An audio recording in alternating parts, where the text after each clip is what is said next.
Bienvenue à tous dans votre chaîne YouTube Mekasim Academy.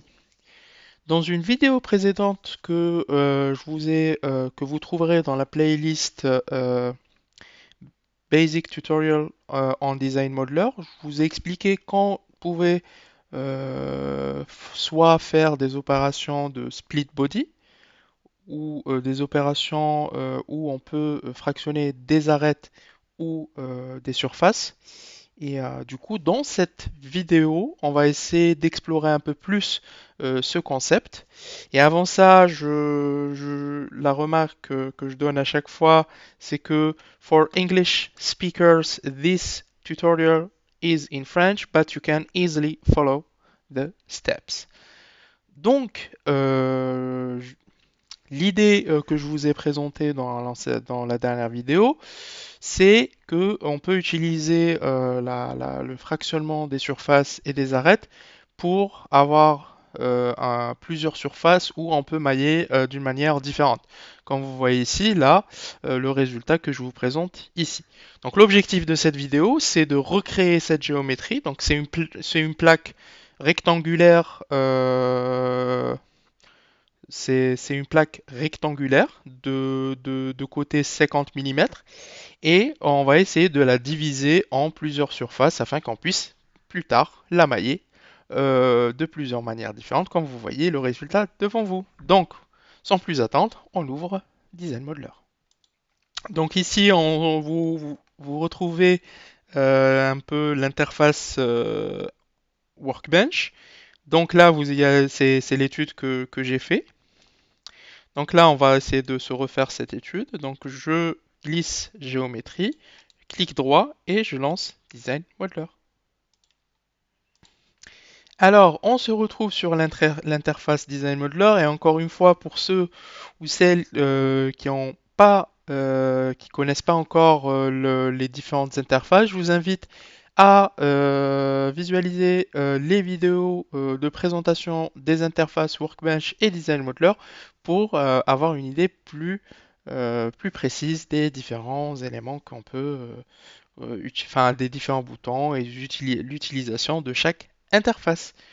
Donc, toujours donc là, l'objectif, on va essayer de créer notre carré.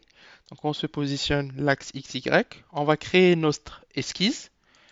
Donc ce qui est, on va créer, je vais choisir un rectangle que je vais coter à 50 mm.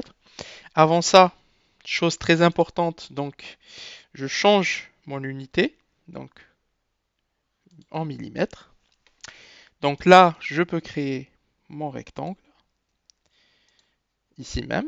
Maintenant, ce qu'on va faire, comme je vous ai montré dans les précédentes vidéos, vous avez la partie dimension, donc les contraintes dimensionnelles et les contraintes géométriques. Dans ce cas-là, je vais juste utiliser les contraintes dimensionnelles. Là, je vais coter mon rectangle et je vais mettre mon carré plutôt, 50 mm, et la dimension verticale aussi à 50 mm. Je reclique sur le monsieur ici et je suis positionné.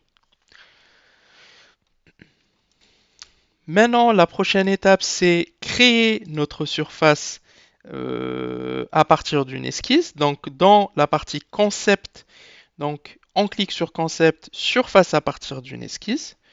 Donc, dans ce cas-là, on a notre esquisse. Donc, concept, surface à partir d'une esquisse. Donc, on va sélectionner les éléments de notre esquisse qu'on vient de créer. On clique sur appliquer. Dans ce cas-là, on va mettre une épaisseur nulle, donc pour avoir un corps surfacique, et on génère. Donc là, vous voyez que vous avez généré une plaque carrée. Et dans ce cas-là, maintenant, on va passer à la subdivision de cette plaque ou de cette surface en plusieurs surfaces afin qu'on puisse arriver au résultat que je vous ai montré dans le début de la vidéo. Donc là, ce que je vais commencer à faire, comme je vous ai montré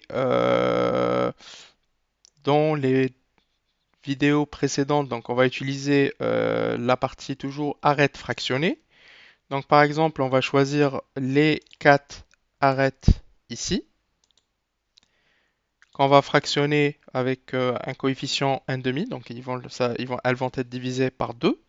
On va les générer, et du coup, vous voyez que si vous sélectionnez arrête, donc si vous sélectionnez arrête, vous voyez bien que vous avez les arêtes de base ont été fractionnées sur 2. Maintenant, on va utiliser la fraction de surface pour essayer de recréer un petit peu ce qu'on a créé tout à l'heure, ce que vous avez vu tout à l'heure. Donc, on revient toujours à la fraction. Donc, fraction de surface ou de face. Donc, là, vous voyez que on choisit, on a plusieurs choix, mais on va choisir par point d'arête. Donc, la face cible, c'est la face de base. Et automatiquement, on va choisir par exemple ce point et ce point. Et du coup, là, on va appliquer la première subdivision. Donc d'ores et déjà, vous avez deux faces. Maintenant, on va essayer de continuer notre subdivision. Donc, comme vous voyez ici, j'ai créé une deuxième fraction de surface. J'ai choisi la face supérieure. Et là, je vais lier ce point et ce point. Et je vais générer. Et du coup, automatiquement, vous voyez que c'est uniquement la face supérieure qui s'est subdivisée, car ici, la face cible, c'était la face supérieure. On continue encore une fois à subdiviser notre face. Bien sûr, là, à partir de ce moment, ça devient un petit peu un jeu d'enfant, mais vous comprenez un petit peu l'utilité de cette méthode, parce que ça vous facilitera un petit peu la tâche après sur la partie maillage. Donc là, on le fait sur un truc simple, une plaque simple, mais vous pouvez faire ça sur des éléments, sur des plaques avec des formes plus différentes. Donc, toujours fraction de surface. Cette fois-ci, ma face, c'est celle-là. On va finir par créer une pizza, mais rectangulaire. Du coup, là, on crée la troisième fraction de surface. Et du coup, par rapport à la simulation, il nous reste une. Après, vous pouvez continuer hein, si vous voulez. Cette fois-ci, on va prendre cette face et on va prendre ces deux points. Donc, toujours même, c'est par point d'arête.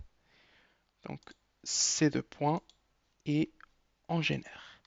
Et automatiquement là, vous avez votre forme. Donc vous voyez que les faces, elles font partie de la même face, la première face 1, mais maintenant la face 1, elle a été subdivisée en, comme vous voyez, 5 éléments, 5 différents. Donc là, une fois que cette partie-là est terminée, maintenant passons à la partie maillage.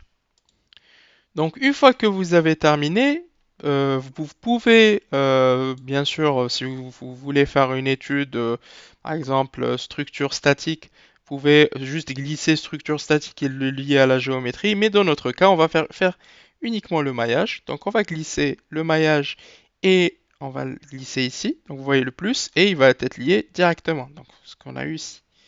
Clic droit sur maillage édition et on va faire la partie maillage. Donc là, une fois arrivé à la partie maillage, dans ce cas-là, on va partir directement à maillage et on va créer une méthode de maillage. Donc les éléments qui vont être utilisés pour mailler cette face. Donc déjà, on va se positionner. Donc voilà. Donc là, la géométrie, on va choisir toute la face parce que cette méthode va être appliquée à toute la face. Mais vous pouvez utiliser par exemple des méthodes différentes pour chaque face. Dans ce cas-là, moi l'objectif ici c'est déjà vous montrer qu'on peut déjà faire un maillage différent pour chaque face avec des tailles d'éléments différents.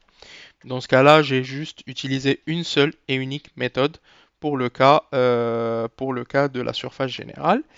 Donc là, je vais choisir donc dans le cas des éléments finis en 2D. Donc vous avez soit des éléments triangulaires ou des éléments quadrilatères. Donc on va revenir sur ça bien sûr, sur les playlists plutôt orientées théorie pour expliquer un petit peu ce que c'est un élément triangulaire, quadrilatère et aussi parler de l'ordre de votre élément, que ce soit linéaire ou quadratique. Et ça dépendra aussi du degré par rapport aux fonctions de forme qui seront utilisées dans la formulation de votre problème élément fini. Donc, une fois que ça a été fait, maintenant, l'idée, c'est de créer des tailles de mailles, donc de taille de face. Choisir la face que vous voulez mailler, par exemple. Donc, je veux commencer par mailler cette première face. Donc, celle-ci, elle va hériter directement de la méthode qui a été initiée ici, donc triangulaire linéaire. On va juste mettre la taille de l'élément. Dans ce cas-là, j'avais choisi une taille de 0,1. Et vous allez faire la même chose pour les autres faces. Bien sûr, au lieu de refaire la même chose, clic droit, insérer et taille, vous pouvez uniquement faire clic droit sur le premier dimensionnement et faire dupliquer. Et ce que vous allez faire automatiquement, choisir une autre face, pof, et automatiquement vous avez choisi la deuxième face et par exemple choisir une taille de maille différente.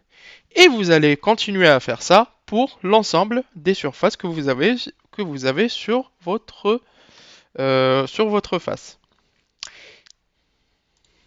Et du coup, on revient à ce que je vous ai montré. C'est un résultat très visuel et ça vous donne une idée de la puissance des petites idées que je vous propose dans cette chaîne YouTube.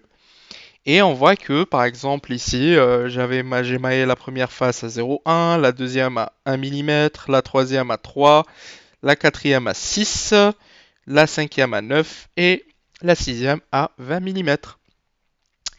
Et j'ai choisi une différence assez importante pour qu'on puisse avoir un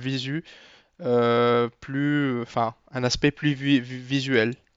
Et du coup, à la fin, on arrive à ce résultat. Et vous voyez maintenant l'importance de la subdivision ou du fractionnement des faces et des arêtes ou bien l'outil aussi split body dans le cas des solides pour la partie maillage. Et du coup, sur ce, on arrive à la fin de notre vidéo. Donc, je vous invite à partager cette vidéo avec vos collègues, à vous abonner, à activer la cloche et comme ça, vous ne raterez aucune de nos prochaines vidéos. Bonne journée!